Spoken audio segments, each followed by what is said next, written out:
नमस्कार दोस्तों, technical coaching class के यूट्यूब चैनल पे मैं सुभाष जयपाल आपका एक बार पुनः स्वागत करता हूं।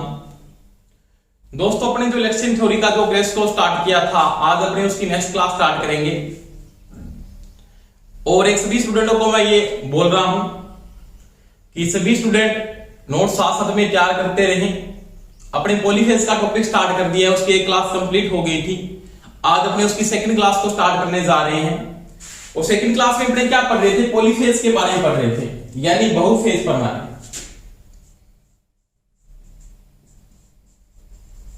पॉलीफेज, बहु कला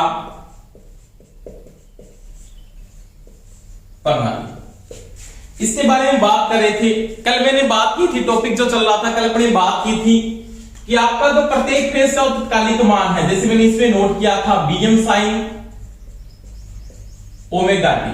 अगर पहले फेज की इलेक्ट्रोमोटिव फोर्स की वोल्टेज का तात्कालिक मान Bm sin ओमेगा टी है, तो उसके सेकंड फेज की बी फेज की जो वोल्टेज का मान होगा वो होगा Bm sin omega T minus में 120 डिग्री। ये अपने बात की थी। उसके बाद मैंने कहा था सी फेज की जो वोल्टेज होगी वो होगी Bm sin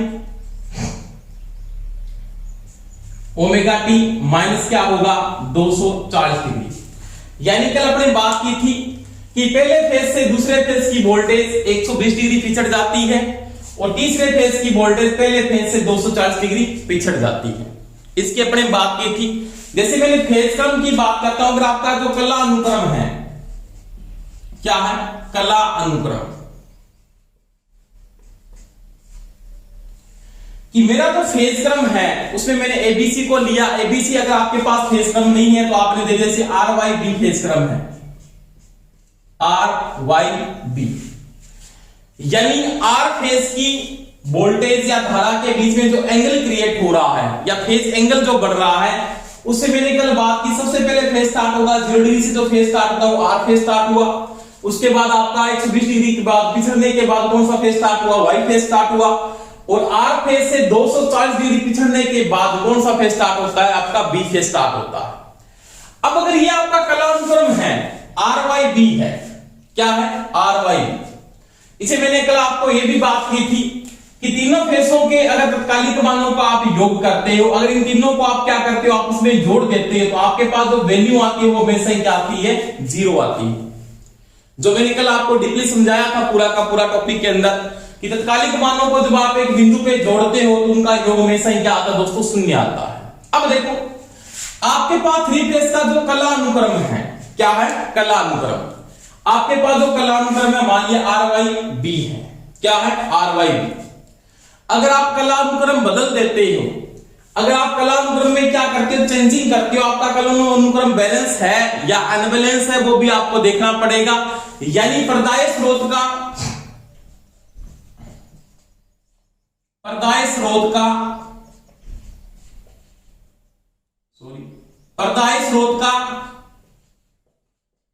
कला अनुक्रम आपके पास आर वाई बी है, आर वाई बी है। अगर आप कला अनुक्रम में चेंजिंग करते हो, चेंजिंग का मतलब आपने जो सिंपल बात की, आर वाई बी के अंदर आपने क्या किया? इसका फेज क्रम आपने ये बना दिया Y B R, Y B R. तो क्या आपका कला अनुक्रम चेंज होगा? आपका क्या फेज क्रम चेंज हो रहा है? फेज क्रम आपका चेंज नहीं होगा। कि जब आपके तीनों फेज आपस में बदल जाते हैं, यहां पे देखो आर था ना, 1 नंबर फेज था, वो किस पे चला गया? 3 नंबर पे। वाई 2 नंबर पे था, वो किस पे चला गया? आपके पास 1 नंबर पे। और बी किस पे था? 3 नंबर पे था, वो किस पे आ गया? 2 नंबर पे आ गया। यानी इसका जो तुल्य फेज क्रम है वो इसका तुल्य फेज क्रम है, ये इसमें कोई फर्क नहीं पड़ेगा। जैसे उसने पूछा था, एक क्वेश्चन आया था एक बार, निम्न में से तुल्य फेज क्रम कौन सा है? ये फेज क्रम इसका बिल्कुल क्या है? तुल्य, इस पे कोई फर्क नहीं पड़ रहा। यानी तीनों फेज आपस में क्या हो रहे हैं? आपके चेंज हो रहे। जैसे आपने इसको ये दे दिया, मान लिया कि यहां पे आपने लगा दिया बी, क्या लगा दिया? बी, यानी बी फेज आपका यहां पे आ गया। और आपका जो यहां पे कौन सा है? वाई है, तो यहां पे आपने किसको लिख दिया? मान लिया आर को लिख दिया। क्या लिख दिया? आर को लिख दिया। और यहां पे बाकी क्या बचा आपके पास? वाई बचा। अब देखो आर फेस अपनी जगह छोड़ के किस पे आ गया है, आर की जगह कौन सा आ गया, बी। आर 2 नंबर पे, 2 वाला 3 नंबर पे, इसका मतलब ये फेज क्रम भी इसका क्या है, तुल्य है। क्या है, ये तीनों के तीनों आपके फेज क्रम है वो तुल्य फेज क्रम है। जब आपके तीनों फेज आपस में बदल जाते हैं, यानी तीनों फेज जब आपके आपस में बदलते हैं, तो आपका इंडक्टिव लोड यानी फेज क्रम बदलने से कौन सा लोड प्रभावित होगा सबसे ज्यादा। पहला प्रश्न तो ये। तो पहले प्रश्न में अगर बात करता हूं कि फेज क्रम आपने बदल दिया, कला अनुक्रम बदलने पर कौन सा भार प्रभावित होगा। तो यहां पे कौन सा लोड प्रभावित होता है, तो वो लोड होता है आपका इंडक्टिव लोड। इंडक्टिव का मतलब 3 फेज की जो इंडक्शन मोटर है, 3 कला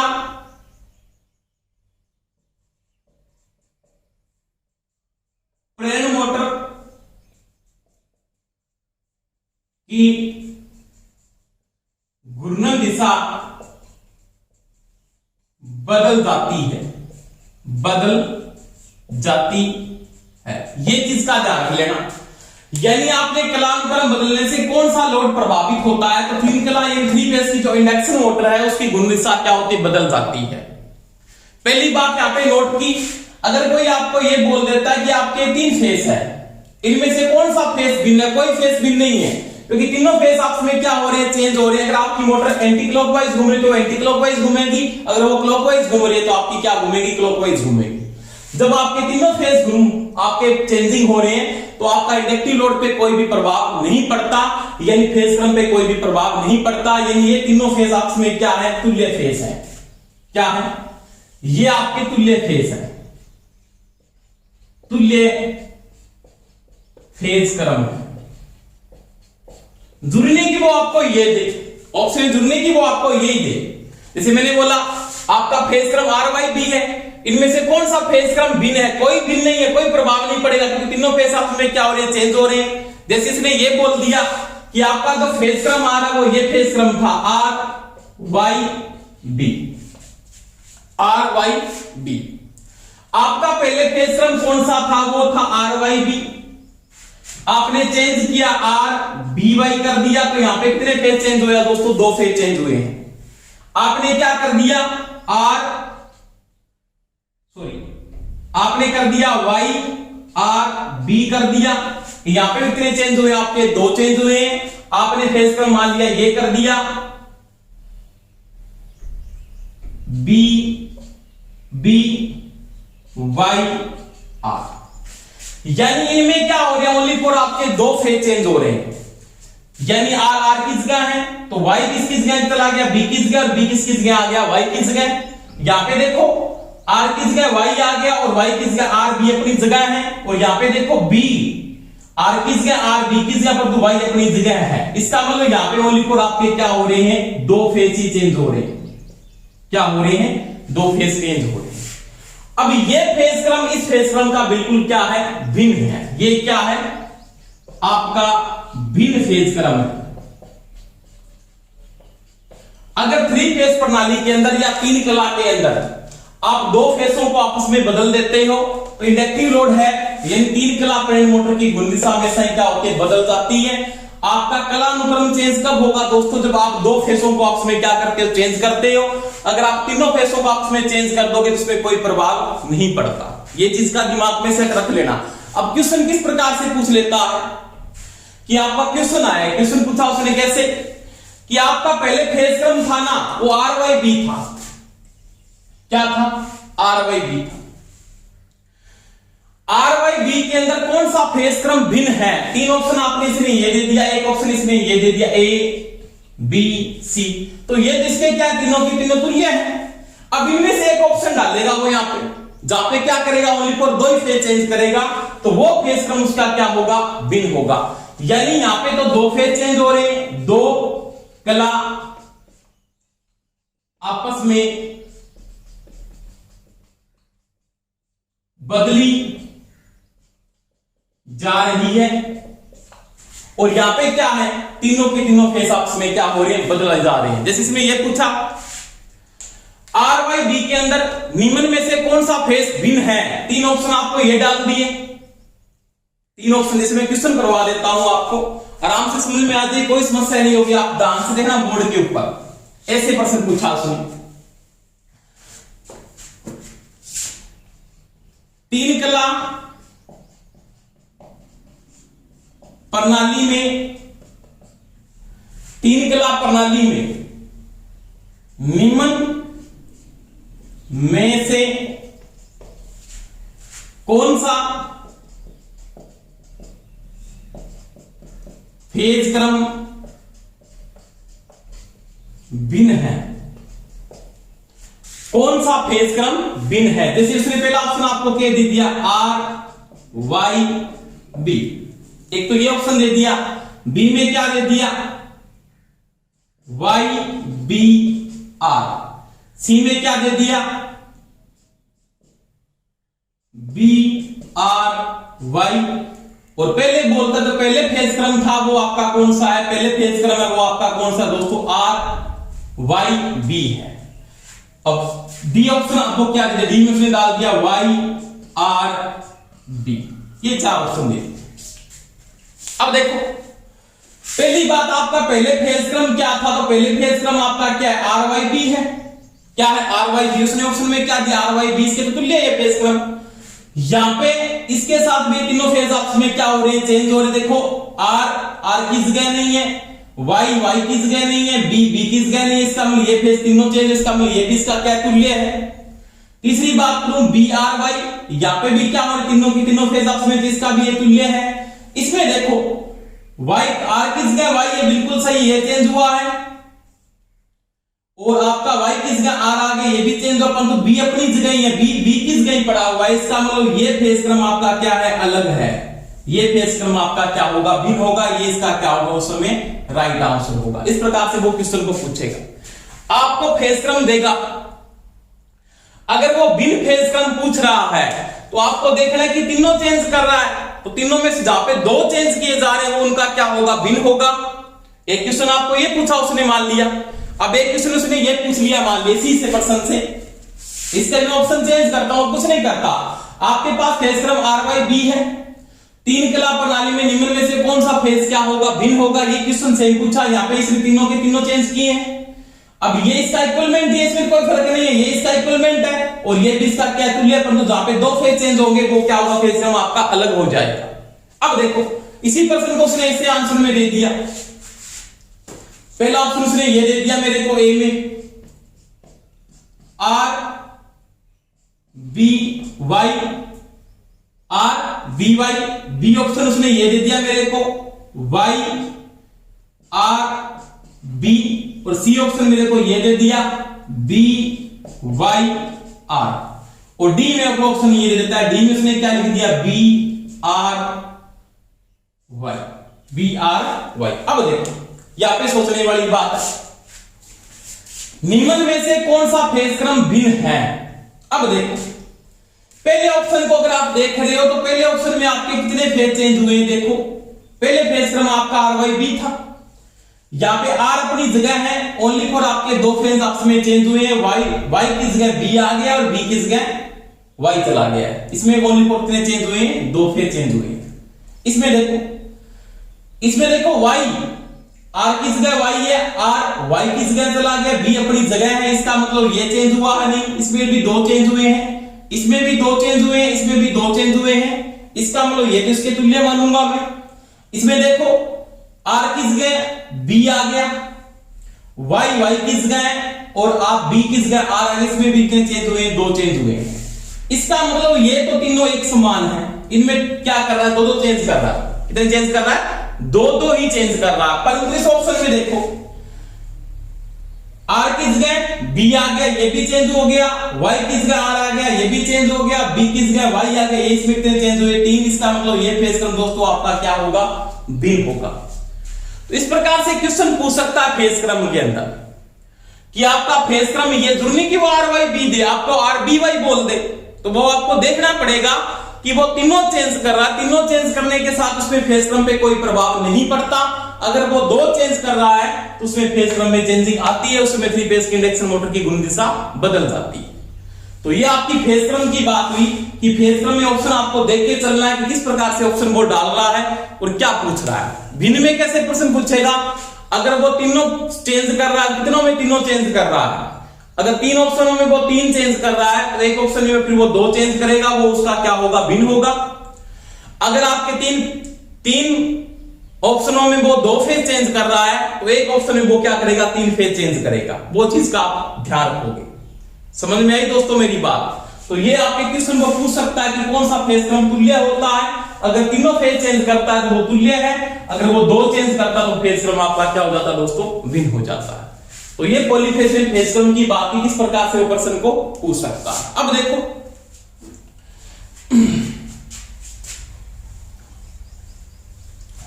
इसके बाद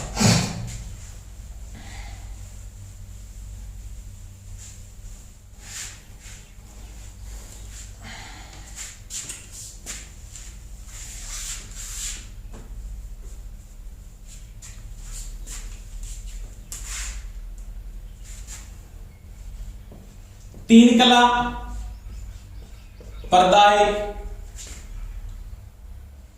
की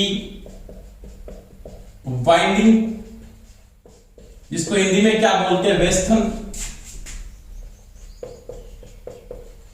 नामांकन, वेस्टर्न नामांकन व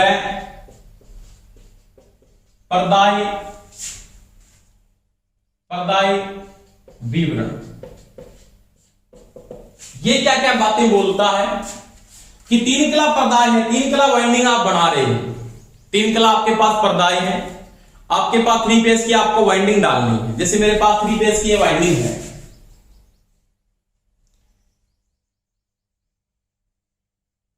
एक वाइंडिंग ये है,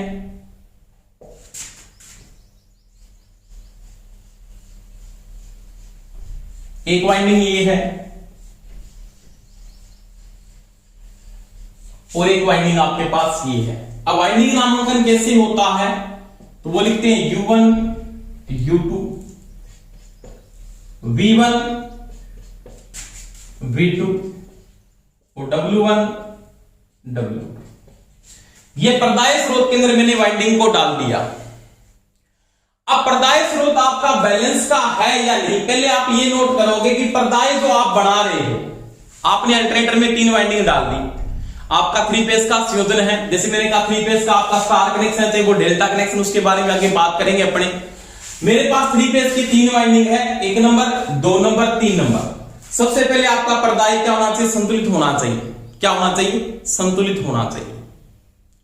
अगर पर्दाय आपका अनबैलेंस है, अगर पर्दाय आपका अनबैलेंस होगा तो आपकी वाइंडिंग में, प्रत्येक वाइंडिंग में वोल्टेज का मान और प्रत्येक वाइंडिंग में धारा का मान क्या हो जाएगा, अलग अलग हो जाएगा।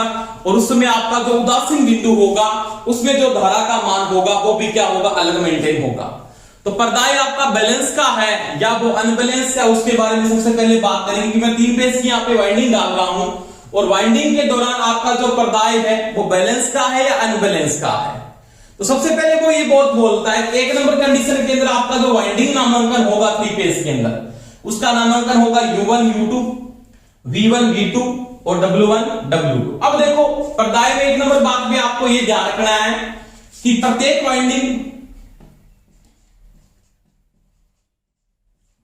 वाइंडिंग या प्रत्येक वेस्टर्न का SWG size, SWG size, SWG का मतलब होता है स्टैंडर्ड वायर गेज में जो साइज लिया जाता है, वाइंडिंग तार का जो साइज होता है, SWG में वाइंडिंग तार का जो साइज आता है वो 12 से 48 SWG के बीच होता है स्टैंडर्ड वायर गेज के अंदर। समझ में आ गई मेरी बात। प्रत्येक वेस्टर्न का SWG साइज, टर्नों की संख्या, प्रतिरोध व प्रेरितता समतुल्य होना चाहिए।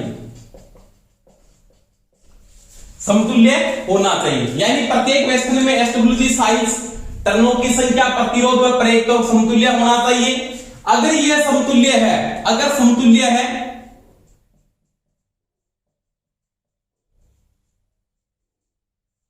तो प्रदाय स्रोत संतुलित होगा,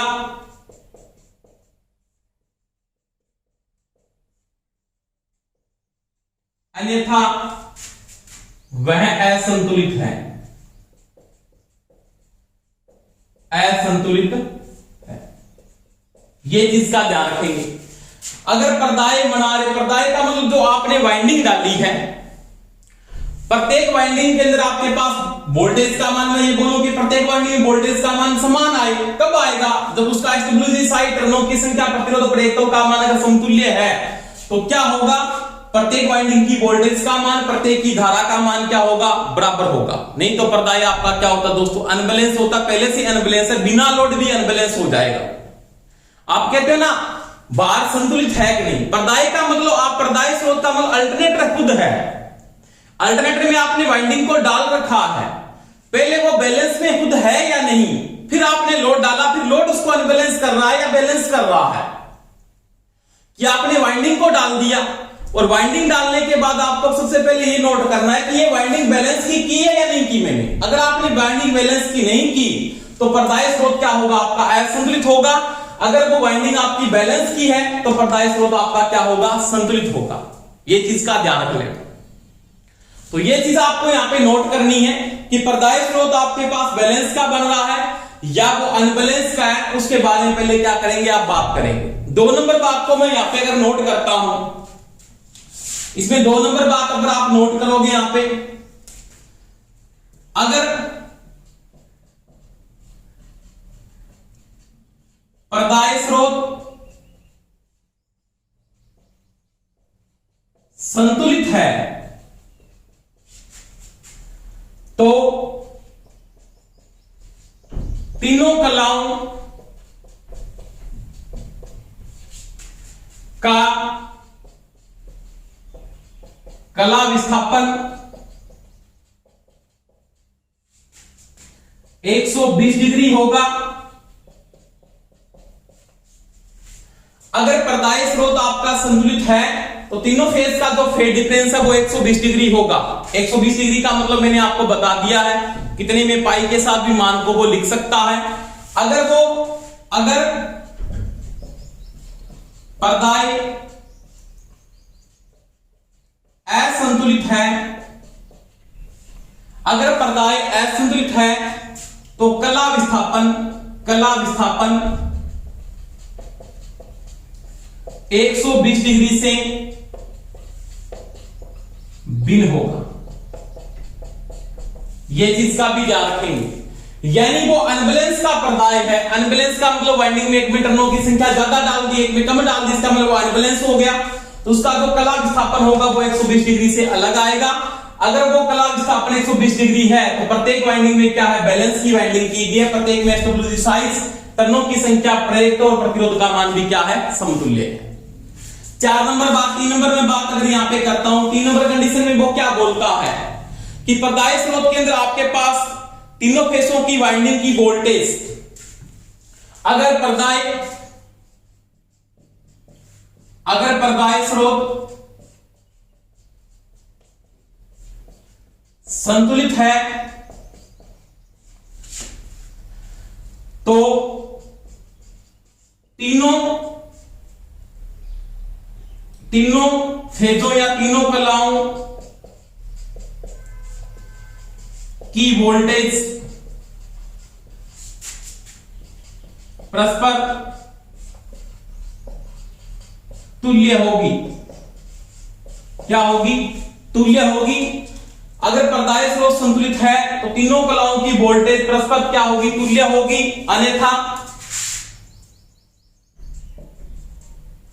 अन्यथा अगर पर्दाए स्रोत असंतुलित होगा तो तीनों फेजों तीनों कलाओं की वोल्टेज परस्पर भिन्न होगी। ये चीज का भी ध्यान रख लेना। अगर पर्दाय संतुलित होगा तो तीनों फेसों की वोल्टेज क्या होगी, आपस में तुल्य होगी। अगर वो अनबैलेंस का है तो परस्पर जो वोल्टेज का मान होगा वो क्या आएगा, अलग अलग वोल्टेज पैदा होगी। यानी किसी का इंडक्टेंस ज्यादा तो उसकी वोल्टेज ज्यादा आएगी, और किसी का इंडक्टेंस कम है तो उसकी वोल्टेज क्या पैदा होगी, कम पैदा होगी। जो आपने पहले बात की थी ना, क्योंकि इक्वल टू आपने पढ़ा था ना एल डी आई बटा डी टी, पढ़ा है आपने पहले से। ये कंडीशन होती है, इसका प्रेरकत्व ज्यादा होगा, इंडक्टर में इलेक्ट्रोमोटिव फोर्स ज्यादा पैदा करेगा। अगर सभी में प्रेरकत्व का मान इक्विवेलेंट में बराबर आ रहा है तो मेरे पास वोल्टेज का मान भी क्या होगा, समतुल्य होगा। तो ये दोस्तों मैंने बात की तीन चीजों की। इसके बाद में अगर मैं बात करता हूं यहां पे कि पर्दाय 4 नंबर में बात करूं, पर्दाय स्रोत अगर संतुलित है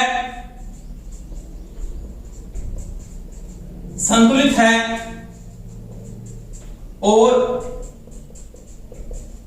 तारा संयोजन है, आयन इक्वल टू 0 होगा।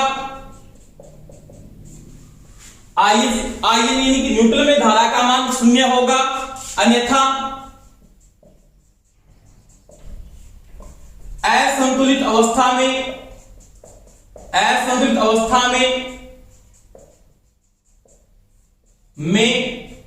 आयन इक्वल टू 0 नहीं होगा। यानी बराबर को क्रॉस कर रहा है, ये बराबर को क्रॉस कर रहा है, इसका मतलब धारा का मान न्यूट्रल में धारा 0 नहीं है, न्यूट्रल में धारा का मान होगा।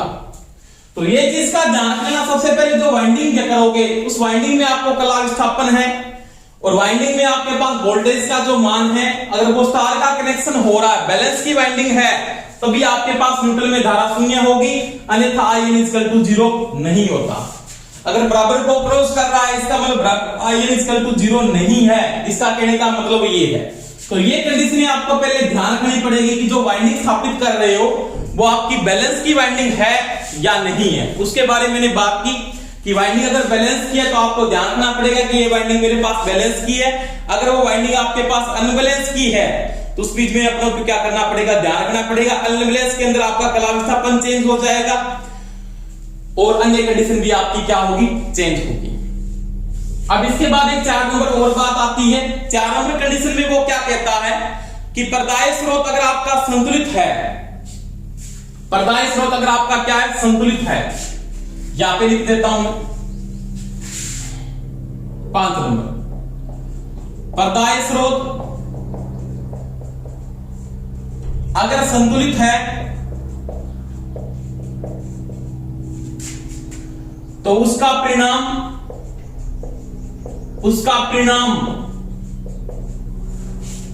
यानी इसका जो परिणाम है, आप जो इसका परिणाम का मतलब जो बन रहा है वह कला विस्थापन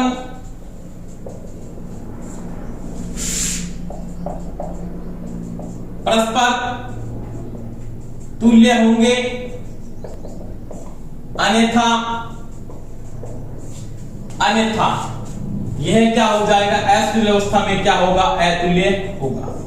ये चीज का ध्यान रखना। परिणाम का मतलब मैं बात करूं आगे। परिणाम में अब जब आप स्टार का कनेक्शन कर रहे हो तो उसमें असम चतुर्भुज का नियम लागू करके तो उसका जो परिणाम आता है वो कला विस्थापन आता है, वो तुल्य तब होगा जब आपके पास लोड क्या होना चाहिए, संतुलित होना चाहिए। तो ये दोस्तों अपने को ध्यान रखना है कि वाइंडिंग आप जो कर रहे हो, पहले मैं क्या कर रहा हूं, जो आपने अल्टरनेटर बनाया है या जो स्टार का कनेक्शन है पर्दाय स्रोत में जुड़ने के आपके पास अल्टरनेटर, आपके पास ट्रांसफार्मर वाइंडिंग करोगे आप। अगर वो बैलेंस की वाइंडिंग आपने की है, तीनों वाइंडिंग आपने अगर बैलेंस की डाली है ना, तो ही आपके पास पर्दाय क्या है, असंतुलित होगा। अगर वाइंडिंग आपकी बैलेंस की नहीं है तो पर्दाय आपका क्या होगा, असंतुलित होगा। तो इन बातों को अपने को क्या करना पड़ेगा, पहले ध्यान रखना पड़ेगा।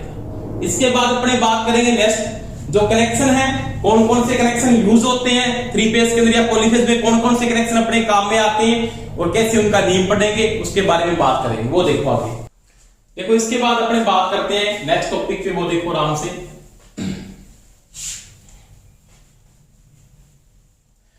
ये आपको सबसे पहले नोट ये करना है कि आपका प्रदायी स्रोत आपका सबसे पहले बैलेंस का होना चाहिए, उसको अनबैलेंस नहीं कर दो। वाइंडिंग करते में अपने को विशेष ध्यान रखना पड़ेगा कि प्रदायी जो स्रोत आपके पास आपने जो वाइंडिंग डाली है वो बैलेंस की है या नहीं है। अगर वो बैलेंस की है तो ये आपका प्रदायी स्रोत संतुलित होगा, नहीं तो वो क्या हो जाएगा, आपका असंतुलित हो जाएगा। इसके बाद देखो अपने बात करते हैं नेक्स्ट क्लास, इस क्लास के अंदर कि 3 कला प्रदायी स्रोत। अभी तो अपने प्रदायी स्रोत की बात करें, उसके बाद अपने लोड के कनेक्शन के बारे में पढ़ेंगे कि लोड का कनेक्शन करने के बाद इस प्रश्न को कैसे हल करते हैं। 3 कला प्रदायी स्रोत का अंतर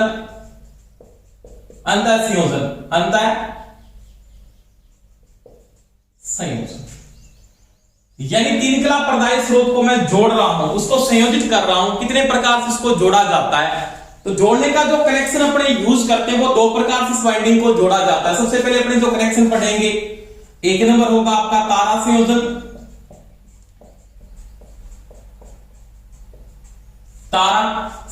जिसको अपने इंग्लिश में क्या बोलते हैं, स्टार कनेक्शन, तारा संयोजन या स्टार कनेक्शन।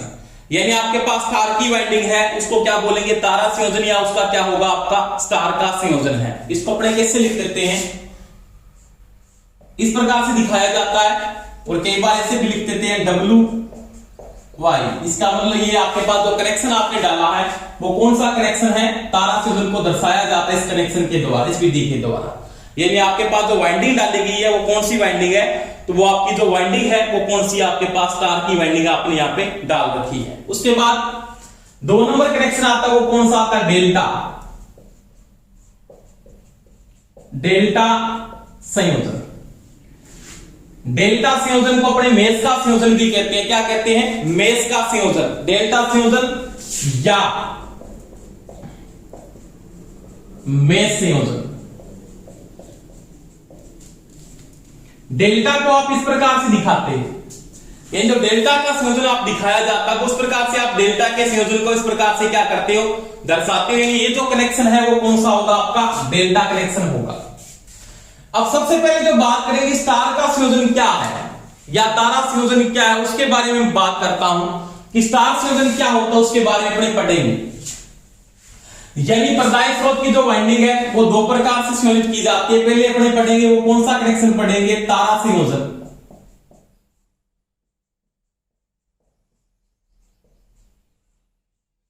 या इसको बोलते हैं स्टार कनेक्शन। तारा संयोजन या बोलते हैं स्टार कनेक्शन, एक ही बात है। अब देखो 3 फेज के अंदर मेरे पास यहां पे 3 वाइंडिंगे हैं। कौन कौन सी वाइंडिंग है, 3 वाइंडिंग। जैसे ये वाइंडिंग आपके पास ये हो गई,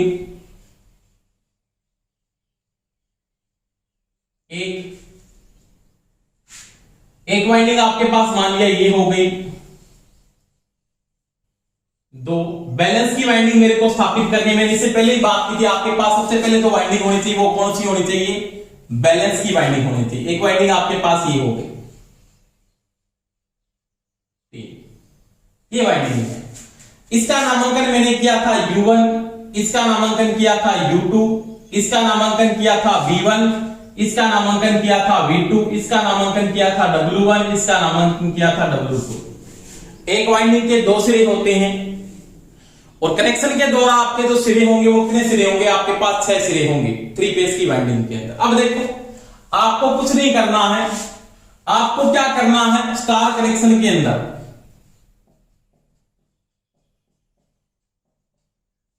यानी इस संयोजन में U2, V2, W2 को एक बिंदु पर शॉर्ट कर लेते हैं। शॉर्ट का मतलब लघु कर लेते हैं, शॉर्ट कर लेते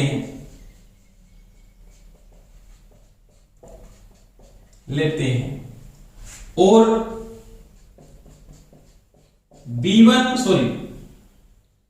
U1, B1 और W1 से 3 कला सप्लाई ली जाती है।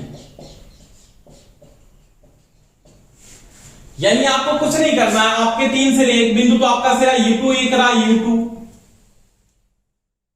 इसको इसके साथ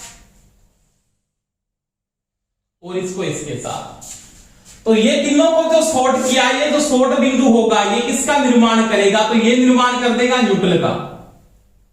किसका निर्माण करेगा, न्यूट्रल का निर्माण करेगा, क्योंकि मैंने आपको बताया था 3 फेजों को जब एक बिंदु पे जोड़ा जाता है, 3 बीजों को आपस में एक बिंदु पे जोड़ा जाता है, तो वहां पे धारा का मान क्या होता है, 0 होता। IN इक्वल टू क्या होगा, 0 होगा। तब जब आपका पर्दाय स्रोत क्या हो, पर्दाय क्या है, संतुलित है, पर्दाय संतुलित है।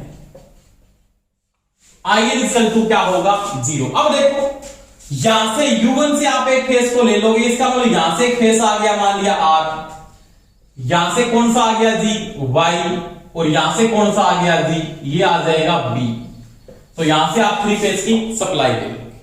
तो ये पर्दाय जो अपने वाइंडिंग डाली है, इस वाइंडिंग को अपने क्या बोलते हैं, स्टार की वाइंडिंग है। क्या है, स्टार की वाइंडिंग।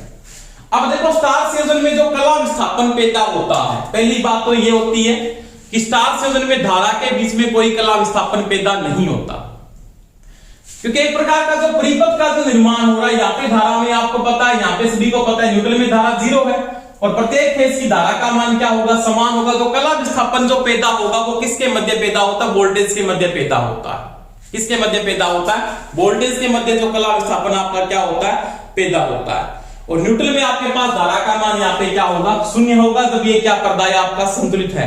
अगर पर्दाय आपका असंतुलित होता, पर्दाय क्या होता, असंतुलित होता, अगर ये बोलता पर्दाय अगर असंतुलित है, क्या है, असंतुलित, ये संतुलित अगर नहीं है तो IN इक्वल टू ये बराबर को क्रॉस करके क्या लिखेगा, 0, यानी बराबर 0 नहीं होगा। ये चीज का भी क्या करेंगे, ध्यान रखेंगे। तो ये दोस्तों स्टार के कनेक्शन की मैंने बात की, इसको ऐसे भी बना सकता है, ये स्टार कनेक्शन को, जैसे वाइंडिंग को मैंने ऐसे डाल दिया,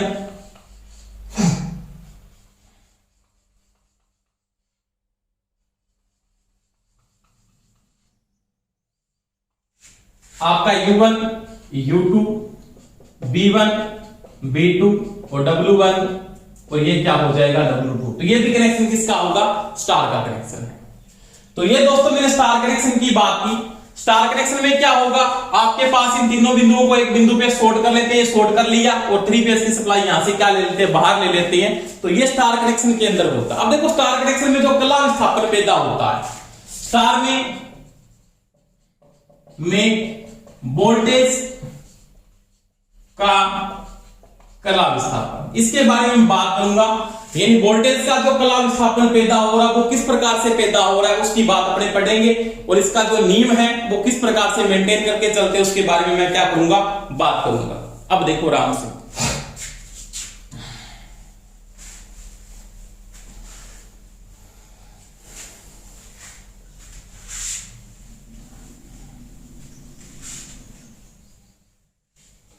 अब देखो स्टार कनेक्शन में आपके पास जो कला विस्थापन है,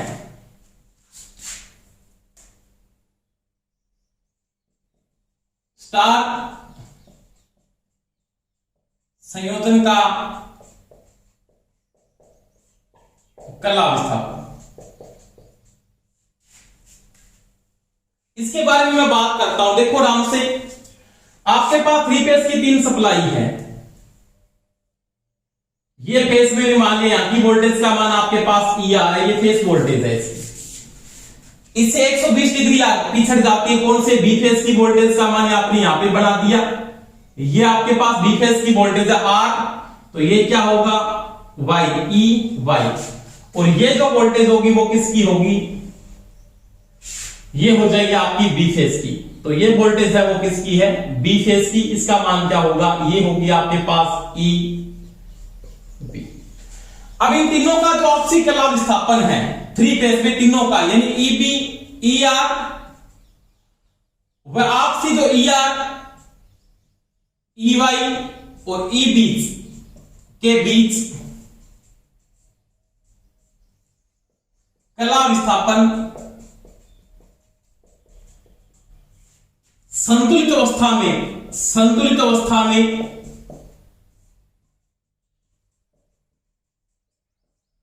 120 डिग्री है, 120 डिग्री।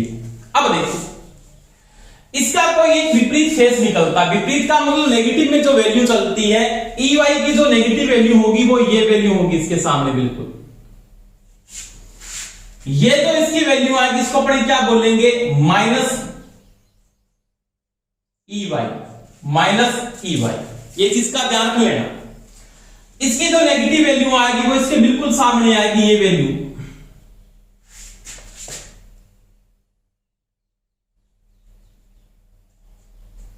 इसको क्या बोलोगे, माइनस ई बी। और इसके सामने की जो वैल्यू आएगी बिल्कुल ये वाली वैल्यू जो आएगी, इसको क्या बोलेंगे, इसको बोलोगे माइनस ई आर।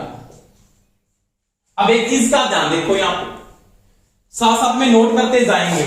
आपको कोई ये पूछ लेता है ई बी ई वाई व minus E B E Y के बीच में कला विस्थापन, और ई आर व माइनस ई आर के बीच में कला विस्थापन, और ई बी व माइनस ई बी के बीच में कला विस्थापन।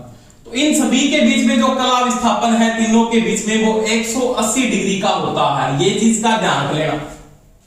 कितने का होता है, 180 डिग्री। यानी इसका एंटीफेस है ये, और ये इसका एंटीफेस है, ये भी इसका क्या है, एंटीफेस है। इनका जो आपसी कला विस्थापन में प्रश्न इस प्रकार से पूछ लेता है कि आपके पास इन दोनों के बीच में जो कला विस्थापन है वो कितनी डिग्री का होगा। तो वो आपके पास कितनी डिग्री का है, वो 180 डिग्री का है, जिसको क्या बोलते हैं, 180 डिग्री एंटीफेस कहा जाता है। तो ये इसका एंटीफेस है, उल्टा विपरीत। ये नेगेटिव और ये पॉजिटिव, ये नेगेटिव और ये पॉजिटिव।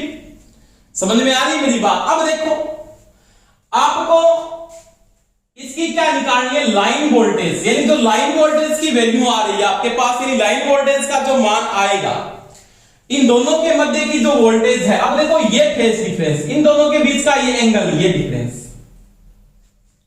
ये थीटा एंगल। यानी प्रश्न में वो आपको यहां पे ये भी पूछ सकता है क्या, ई आर व माइनस ई वाई के बीच में कला विस्थापन कितने डिग्री का है, तो आप बोलोगे 60 डिग्री का। इन दोनों के बीच में जो फेज डिफरेंस है वो कितने डिग्री का है, 60 डिग्री का। अब इन दोनों के मध्य जो वोल्टेज निकलती है उसको बोलते हैं लाइन वोल्टेज। क्या बोलते हैं, लाइन। तो ये वोल्टेज होगी वो कौन सी वोल्टेज कहलाएगी, ये जो वोल्टेज, इसको बोलते हैं लाइन वोल्टेज। का मान क्या होता है, आप लिखोगे ई आर वाई। तो ये होती है इसकी लाइन वोल्टेज। क्या बोलते हैं, लाइन वोल्टेज। समझ में आई दोस्तों मेरी बात। यानी ये जो वोल्टेज होगी, इस वोल्टेज को आप क्या बोलोगे, इसकी क्या है, ये लाइन वोल्टेज है। क्या है, लाइन वोल्टेज। अब देखो समचतुर्भुज का जब आप नियम लागू करते हो, समचतुर्भुज का जब आप नियम लागू करते हो तो इसके समांतर चलोगे लाइन में, ये समांतर क्या आएगी, बिल्कुल रेखा ऐसे, और ये रेखा भी इसके क्या आएगी, बिल्कुल समांतर आएगी ऐसे।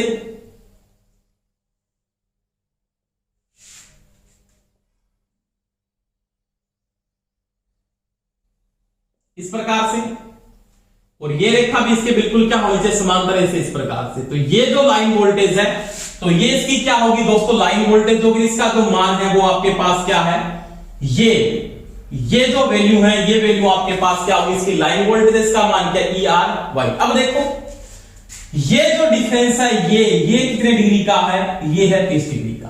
कितने डिग्री का है, 30 डिग्री। यानी आपको वो ये भी पूछ सकता है ई आर वाई, यानी लाइन वोल्टेज व ई आर के बीच जो कला विस्थापन होगा वो कितने डिग्री का होगा दोस्तों, वो होगा 30 डिग्री का। यानी लाइन वोल्टेज और फेज वोल्टेज का जो कला विस्थापन है वो कितने डिग्री का होता है, 30 डिग्री का। अब सभी प्रकार इस प्रकार से बनते जाएंगे। यहां पे भी ये ग्राफ बनेगा, यहां पे भी ये ग्राफ बनेगा।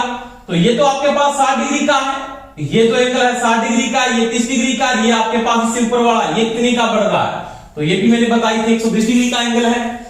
यानी एंगल सभी के मैं डिपेंड करवा दूंगा, यहाँ पे आराम से अपने नोट करते जाएंगे बात को।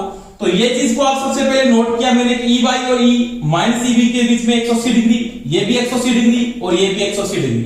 अब मैंने यहां पे समझाया इन दोनों के बीच का जो एंगल क्रिएट हो रहा है ई आर और माइनस ई वाई के बीच में जो एंगल है वो 60 डिग्री का होता है, यानी माइनस और पॉजिटिव के बीच में जो फेज डिफरेंस आता है वो 60 डिग्री का आता है। लाइन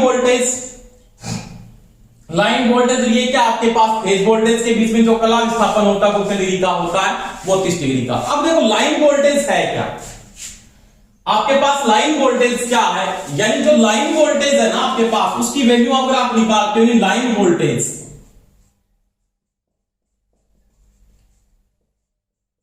इसको अपने किससे लिखेंगे बीएल।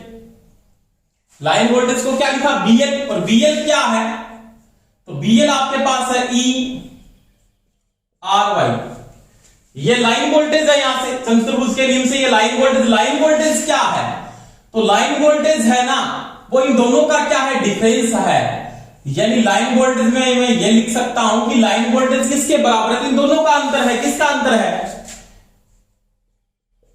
ई आर माइनस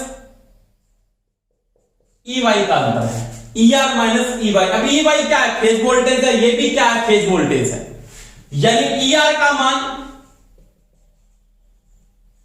ई वाई के क्या होगा बराबर होगा। अब देखो ये तो नेगेटिव है, ये क्या पॉजिटिव है, तो ये इसको मैं फेज वोल्टेज लिख सकता हूं, और इन दोनों के बीच में जो फेज डिफरेंस लाइन वोल्टेज काट रही है वो कितनी डिग्री से काट रही है 60 डिग्री का डिफरेंस है। इन दोनों के बीच में डिफरेंस देखो ई आर ई वाई के बीच में जो डिफरेंस है वो कितनी डिग्री का है 60 डिग्री का, यानी इसको मैं आगे हल करके लिखता हूं ई आर वाई बराबर क्या आ जाएगा, ये भी फेस है ये भी फेस है, अब ये किसका आ गया माइनस का आ गया ना, यानी इसको क्या लिखूंगा बीपीएच, ये भी बीपीएच है, ये फेज वोल्टेज है, ये फेज वोल्टेज हमेशा क्या होती है बराबर होती है। अब ये क्या है ये माइनस का है, तो माइनस का बीपीएच, ये माइनस का बीपीएच है, माइनस का मतलब दोनों का डिफरेंस वाला अंतर वाला लगाया, तो ये किसकी वैल्यू है ये माइनस की आ रही है, किसकी आ रही है माइनस का बीपीएच है, तो ये माइनस का बीपीएच है, इन दोनों के बीच में जो एंगल क्रिएट हो रहा है तो वो कोस का एंगल आपके पास क्या है, तो कोस का जो एंगल है आपके पास वो क्या है कोस 60/2, क्योंकि 60 डिग्री का दोनों के बीच में डिफरेंस है समचतुर्भुज के नियम से। अब क्या लिखोगे इसको ई आर वाई बराबर हो जाएगा ये 2 बीपीएच इंटू में कोस 60 का मान, कोस 60 का मान कितना होता है √3/2, अब ये कट जाएगा, यानी ईपीएच ई आर वाई बराबर क्या होता है √3 बीपीएच होता है। इसका मतलब मैं लिख सकता हूं ये भी ई आर वाई बराबर √3 ई आर बी लिख सकता हूं, क्या लिख सकता हूं ई आर बी लिख सकता हूं, एक ही बात है, कोई फर्क नहीं पड़ेगा इस चीज से।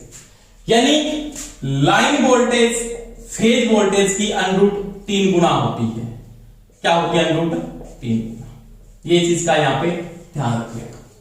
दोबारा से देखो रिपीट कर रहा हूं मैं, सबसे पहले इन दोनों का आपसी जो डिफरेंस मैंने बात की तीनों की ग्राफ के अंदर, तो इनका जो फेज डिफरेंस है वो आपसी में 180 डिग्री का होता है। दूसरी बात मैंने नोट की ई आर, ये ई आर है, ये माइनस ई वाई के बीच में जो कला विस्थापन है वो कितने डिग्री का आपके पास 60 डिग्री का है, बिल्कुल 60 डिग्री का है।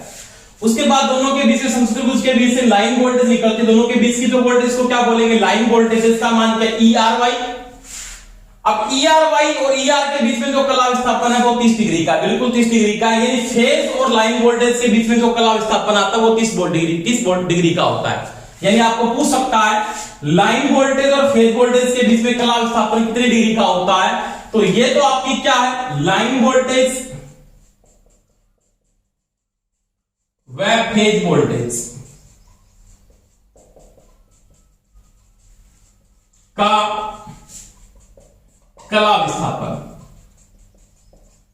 इक्वल टू 30 डिग्री, यानी ई आर और ई आर वाई के बीच में कला विस्थापन आपके पास 30 डिग्री का। उसके बाद समचतुर्भुज के नियम से दोनों के बीच का डिफरेंस मैंने लिया, ये आपके पास जो वैल्यू आ रही है वो किसमें आ रही है नेगेटिव है, तो फेज वोल्टेज को मैंने नेगेटिव लिखा, दोनों के डिफरेंस से कोस का एंगल लिया, दोनों के बीच में कोस थीटा का एंगल लागू हो रहा है यहाँ पे, तो कोस का जो एंगल लिया मैंने, तो कोस के एंगल के बाद कोस 60/2 लिखा, क्योंकि दोनों के बीच में डिफरेंस कर रहा है 30 डिग्री आएगा, तो वो कोस 30 डिग्री आ गया, तो ई आर वाई बराबर में बीपीएच कोस 30 का मान और 60 का मान, यानी जो कोस 60 का जो मान है कोस 60/2 लिखा है, इसका मान √3 क्या होता है 2 होता है। √3/2 को जब आपने हल किया यहाँ पे, तो आपके पास जो वैल्यू आ रही है वो क्या √3 गुना आ रही है यहाँ पे, यानी लाइन वोल्टेज फेज वोल्टेज के अनुरूप 3 गुना। समझ में आ गई मेरी बात। अब इसको आप ये भी लिख सकते हो, ये नोट कर लेना साथ साथ में। इस चीज को आप ये भी लिख सकते हो कि BL बराबर 1.732 क्या होता है, BPH होता है। क्या होता है, BPH। या आप ये भी लिख सकते हो BPH बराबर में BL बटा में √3। एक ही बात है, इसमें भी कोई समस्या नहीं है कि फेज वोल्टेज लाइन वोल्टेज की, फेज वोल्टेज लाइन वोल्टेज की 1 बटा √3 गुना होती है। इसको ऐसे भी लिखा जा सकता है कि BPH बराबर में BL इंटू 1 बटा √3 गुना। और 1 बटा √3 गुना का मतलब होता है 58%। जो वोल्टेज लगभग आपको जो मिलती है स्टार कनेक्शन में कि लाइन वोल्टेज और फेज वोल्टेज के बीच में जो डिफरेंस आप लेके चलते हो, तो उस वोल्टेज का मान होता है, कितना मान होता है वो देखो। Line voltage phase voltage line voltage की 1 बटा √3 गुना या 57.7%, जो लगभग 58% होती है। एक बार प्रश्न पूछा था कि लाइन वोल्टेज फेज वोल्टेज के बीच में परसेंटेज का, यानी फेज वोल्टेज लाइन वोल्टेज की कितने परसेंट होती है, तो लगभग 58% या 57.7% आती है। इसको हल करने के बाद आपकी वैल्यू इतनी आएगी। तो ये दोस्तों मैंने बात की स्टार कनेक्शन के अंदर, यानी स्टार कनेक्शन में समचतुर्भुज का जब आपने नियम लागू किया तो आपने यहाँ पे कला विस्थापन मैंने नोट कर दिया है। तो कला विस्थापन में आपको ध्यान रखना है कि लाइन वोल्टेज और फेज वोल्टेज का बीच में कला विस्थापन आपस में 30 डिग्री का रहता है। कितनी डिग्री का है, 30 डिग्री। ये जो डिफरेंस है दोनों के बीच में, ये आपके पास फेज वोल्टेज है और ये आपके पास लाइन वोल्टेज है। अब देखो ये दोनों के बीच में डिफरेंस। अब इस डिफरेंस की बात करें अपने ये एंगल, तो ये एंगल में देखो आपके पास में लिखा ER और -EY के बीच में डिफरेंस आपके पास 60 डिग्री का है, क्योंकि आपके पास जो ये एंगल है ना पूरा का पूरा, ये जो एंगल है इतना, ये कितनी डिग्री का 120 का। यानी जो ये एंगल मैं कलम से लिख रहा हूं, देखना आराम से, तीनों को समझा देंगे साथ साथ में आराम से। सबसे पहले आपका ये एंगल है, ये एंगल किसके बीच में है, तो आप लिखोगे EB व ER के बीच में विस्थापन कितने डिग्री का है, 120 डिग्री का। यानी आप सिर्फ डिफरेंस कितनी डिग्री का है, 120 डिग्री का डिफरेंस है। इसके बाद देखो इन दोनों के बीच में डिफरेंस, इसके बाद में ये जो डिफरेंस है, ये क्या है, EB व -EB के बीच में डिफरेंस, तो वो आपके पास कितनी डिग्री का है, 180 डिग्री का है। ये 180 डिग्री का। इसके बाद देखो ER व -EY के बीच में डिफरेंस, तो वो कितनी डिग्री का है, वो है ये जो डिफरेंस है वो कितनी डिग्री का है, तो ये जो डिफरेंस है वो 60 डिग्री का और ये आपके पास 30 डिग्री का है। तो ये दोस्तों मैंने स्टार कनेक्शन की बात की। स्टार कनेक्शन में फेज डिफरेंस कितना आ रहा है, किसके बीच में आ रहा है, तो वोल्टेज के बीच में आता है। और जो वोल्टेज की वैल्यू आपको निकालने किस प्रकार से ज्ञात करते हैं वो आपको मैंने पूरा लिखिए समझा दिया है। तो ये थी लाइन वोल्टेज और फेज वोल्टेज का आपसी संबंध। अब देखो यहां पे लाइन धारा IL बराबर यहां पे क्या होता है, IPH होता है। यानी लाइन धारा फेज धारा के क्या होते हैं दोस्तों, बराबर होती है। तो ये दोस्तों मैंने किसकी बात की, स्टार कनेक्शन की बात की। और स्टार कनेक्शन में आपने क्या पढ़ा, लाइन वोल्टेज फेज वोल्टेज के बीच में संबंध और ये एंगल। ये ग्राफ आपको पता होना चाहिए पूरा का पूरा। किसी प्रकार से वो एंगल को पूछेगा तो आप इसका एंगल निकाल के बता सकते हो। धन्यवाद दोस्तों। क्लास आपको अच्छी लगी है तो सभी लाइक जरूर किया करो और शेयर भी किया करो। और सभी टॉपिक वाइज साथ साथ में इसके नोट्स बना के जाना। कल इसका थोड़ा बहुत टॉपिक बचा है स्टार का, वो कल कंप्लीट करेंगे, इसके क्वेश्चन भी करेंगे। तो धन्यवाद, thank you, best of luck. और ये आप ग्राफ जरूर बनाएंगे एक बार, ये ग्राफ आप जरूर बना लेना, ठीक है, थैंक यू।